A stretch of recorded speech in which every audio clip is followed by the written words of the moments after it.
everyone, welcome back to my channel. If you're new here, my name is Lisa. Today we're going to be talking about the 9 books that I read in September and October. This was probably one of the better reading months for me because I'm starting to read a lot more. I'm trying to read more for videos, as you know. So 9 books in 2 months is pretty good for me. There was a wide range of books. I have nonfiction, thriller, spooky books, literary fiction, fantasy, romance. I have a little bit of everything. So I wanted to talk about all of the 9 books that I read, tell you a little bit about them and what I thought. And if you don't follow me on Goodreads, you should, because you can watch this in real time and then get my full thoughts here. So let's get straight into it. The first book I read this month on my Kindle was Caraval by Stephanie Garber. Stephanie Garber has written Caraval series, which is a trilogy, and then Once Upon a Broken Heart, and the third one actually just came out in that series. So I want to get to that series eventually, but I started with Caraval because people said to start with Caraval, even though it doesn't really matter. So I started with Caraval, and it's about this place called Caraval, which is like a really magical place. It's like a competition where there's all this magic and it's a competition. And if you win Caraval, you get like a wish granted. These 2 sisters, one of the sisters writes to Caraval, the owner of Caraval, every single year, wants to get invited to this. And then one year he eventually invites them both to come. Her sister is actually kidnapped and held as the prize, and the whole Caraval that year is built around finding the sister, and whoever finds the sister first wins. This book was not really what I thought it was. I was going in expecting it to kind of be light and fluffy and magical and like young adult, but there were like some moments where it kind of got dark and spooky, and I was very surprised by that. It was like a good spooky. I literally read it in 3 days. It was one of those that I just binged. Like I couldn't stop reading it because it was so enticing and you wanted to know what happened. I ended up giving this a 3.5 stars because I flew through it. It was so fun to read, but I felt like the end was really weird. I felt like they were just like, you know, at the end of books with this mystery and they just like throw all these facts at you that like try to sum up the whole plot and like give you all the answers, but it doesn't really make any sense and it's thrown at you all at once that you don't even have enough time to make sense of it. I was just like, oh, this person's this person. Oh, this person's actually this person. It's just like the answers were a little too easy. I don't know how to explain it. I felt like the ending was like, oh, that's all it was. You know what I mean? So I gave it a 3.5 stars. I really enjoyed it. I would recommend it, but it wasn't my favorite. I do think I want to continue the other books and see if this goes anywhere. And I definitely want to get to Once Upon a Broken Heart because I hear great things about that. If a lot of like descriptive language bothers you in a book, if you prefer dialogue and things happen quickly, this might not be the book for you. There was a lot of like describing what everything looked like, and that, I don't know, I can never picture things like that, so I kind of skimmed through it anyways, and it's not my favorite. I was still able to get through this book and it not being a huge problem for me, but if it's not something that you enjoy, it might not be the book for you. So those are my thoughts on Caraval. Still very much recommend it. It was entertaining in the moment, and I would love to hear if you read this book, what you thought of all of that ending, how it was just kind of thrown at you, if you had similar thoughts to me. That being said, if you've read any of these books, let me know in the comments below what you thought of them. Let's go on to the next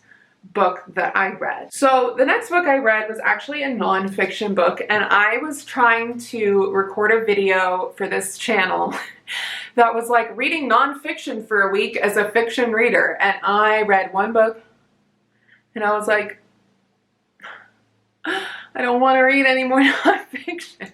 I think I'm still burnt out on reading nonfiction in law school.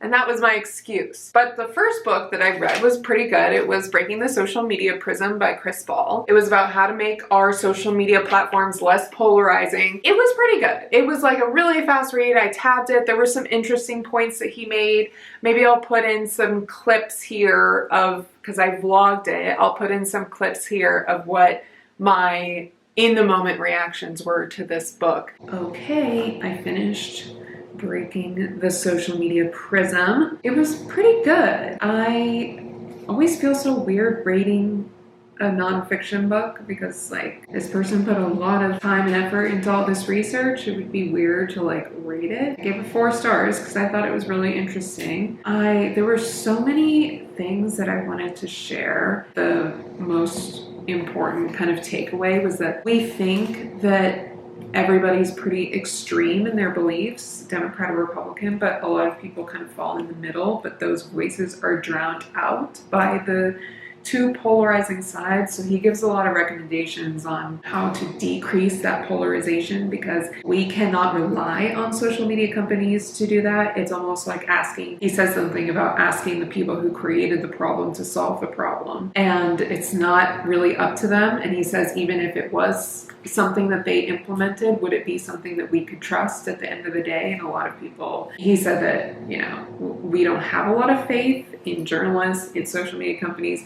We think that social media companies have way too much power. He also talked about how we're just becoming increasingly isolated from other people. He talked about this vicious cycle of how journalists use social media to monitor the public opinion, which I've always thought it was so interesting how journalists will write stories about people are losing their minds over this, but it's really just like 4 people on Twitter.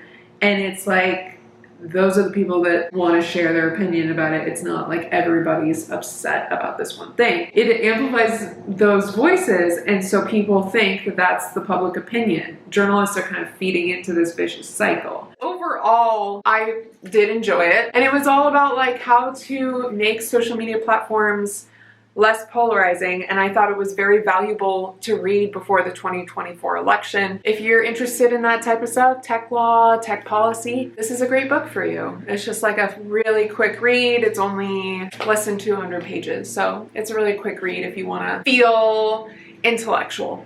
So that's that one. Before we get into the rest of the video, I wanted to thank the sponsor of today's video, Notion. Notion is a one-stop shop for you to think, plan, create, write, and do all of the project management stuff that you need to do in your work, in your personal life, or in your little hobby, which is what I'm using it for, which is this channel right here. I use Notion for all of my content creation planning.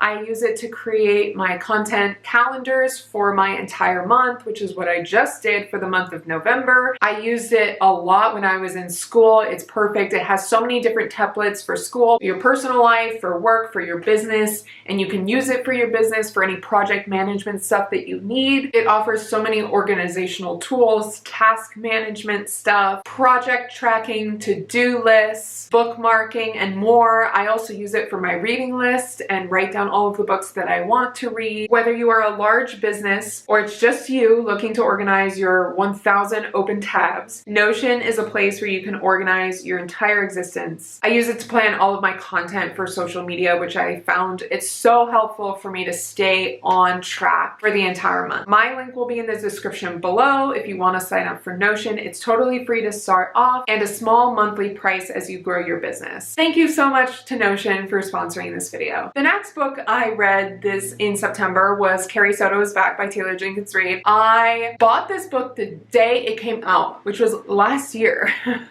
And then I just let it sit in my room for over a year. I love Taylor Jenkins Reid and I love her books. I wanted to read this book because I got really obsessed again with like the US Open, and I wanted to read the book initially last year when the US Open was going on. I got re-obsessed with like Coco Gauff and Ben Shelton and Taylor Townsend, and I was like watching all the videos of them. And so I was like, okay, I think it's time to read Carrie Soto's Back.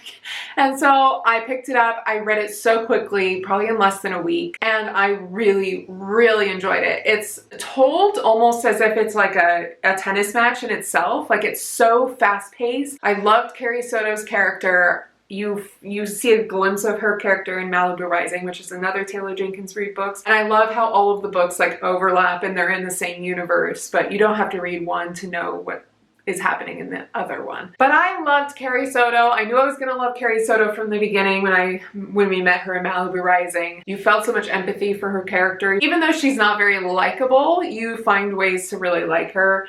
I definitely cried in the book, so be prepared for that.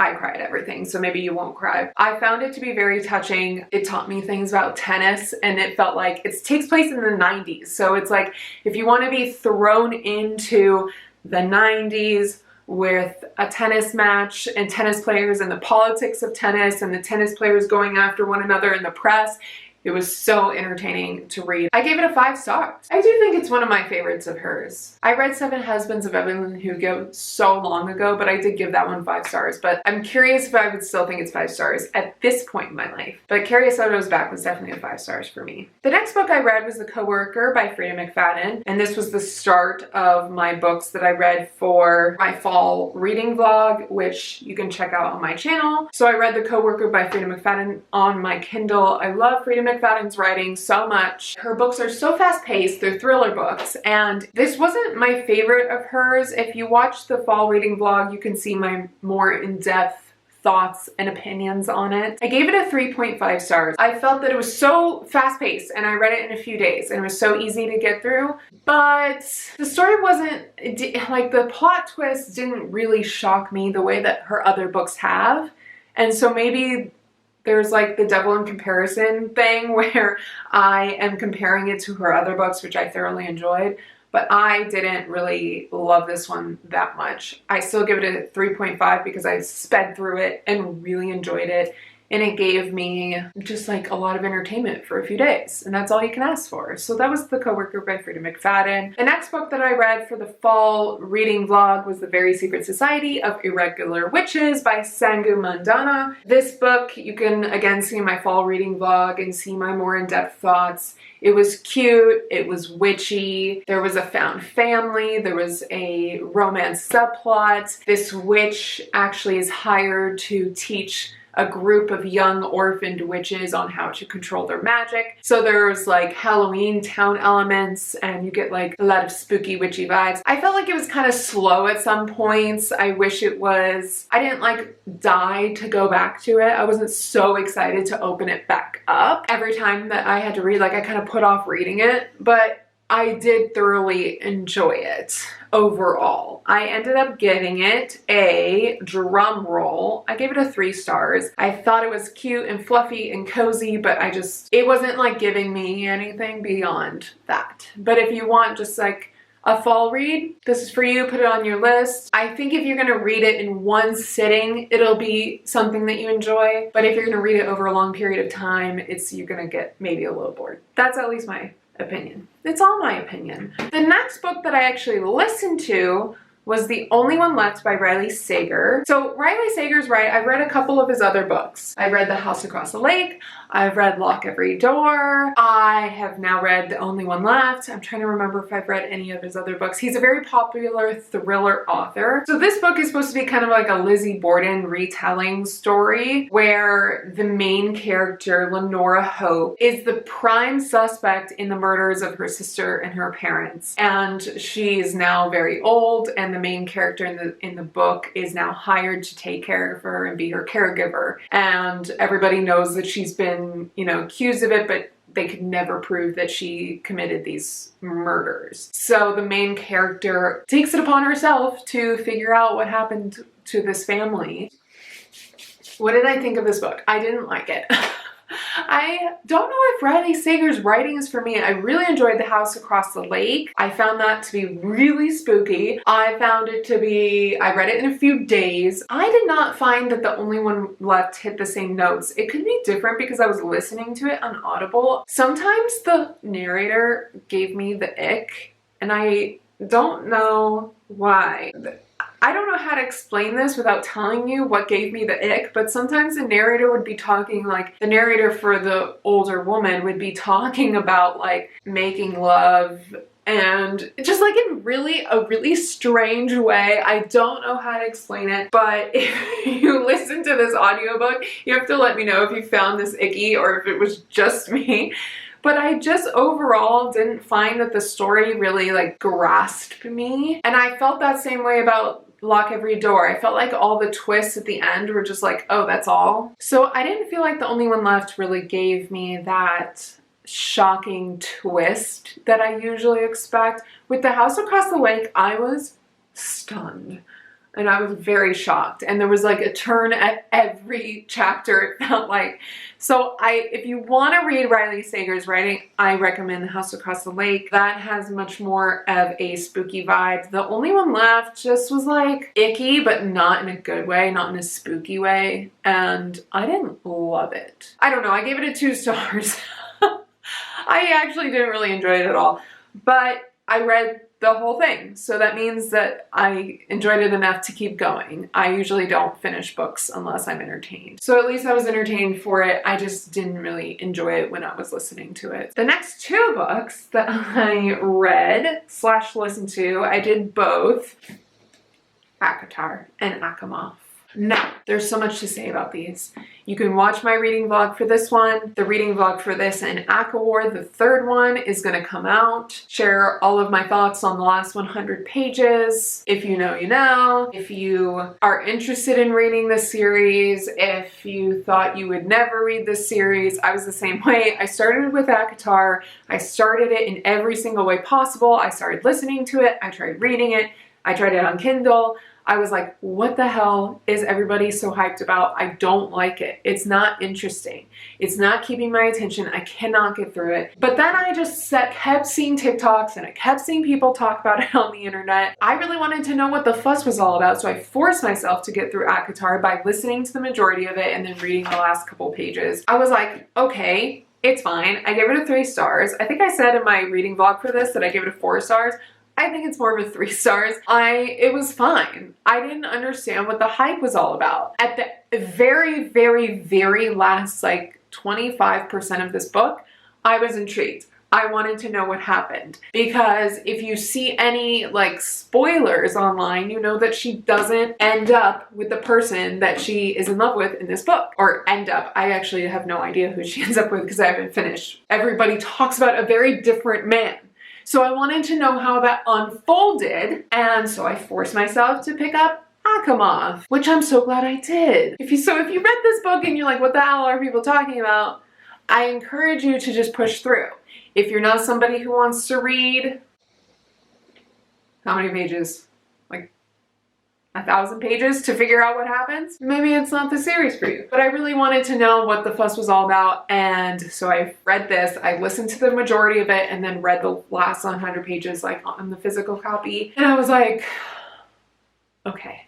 Now I understand. If you don't want to wait that long, I totally get it. I was like that. I just wanted finally to know what it was all about. I gave this book 4.5 stars because I did feel like the first half was a little slow, but it's all build up and all world building that you do need to know for the rest of the series. So I totally get it, but for me personally, I'm not like a big fantasy reader yet. I'm becoming one. I can sense it. I can sense it flowing through my blood, and I might fuck around and go to a cosplay show soon. Usually I don't like the whole, you have to read the first 400 pages to be interested in it. I don't like that. I want you to get me in the beginning. But I do get the hype now, and after I finish this book, I was like, I can't think about anything else until I finish at least ACOWAR, and then we'll see how that goes. This is the book that hooked me. If you're confused, if you read this and you're confused why people care about the series, this is why. I could talk about this a lot more, but there's another, I think I'm going to put out another video talking about ACOMAF and ACOWAR, and if you want to see that, let me know in the comments. So I read those 2 books, and then the last book that I read in October was The Ex-Hex by Erin Sterling, which was in my fall reading vlog as well. I really enjoyed this one. This is the perfect, cozy, witchy, spooky fall read if you want to just read a book that makes you feel fall vibes, spooky vibes, Halloween town vibes. This is the book for you. It has romance, it has like fantasy, fun, magical stuff going on, and it was a really easy read, and it was really easy to get through. There were no dull moments, and it's such a fast read. It's like a little over 300 pages. If you want to see more of my thoughts on this book, you can go check out my reading vlog. I decided that this was the book I was going to recommend if you wanted that fall vibe. So those were the 9 books that I read in September and October. Let me know if you have read any of these books, if you enjoyed them, if you didn't. Let me know in the comments below. Let me know your favorite book that you read in September or October. I'd love to hear. I always love new book recommendations, as you know. Don't forget to connect with me at thelisabattaglia. Thank you so much for watching. Don't forget to subscribe, like this video if you enjoyed it, and hit that notification bell so you're always up to date on my next video. And I hope you feel so elevated, and I'll see you next time. Bye!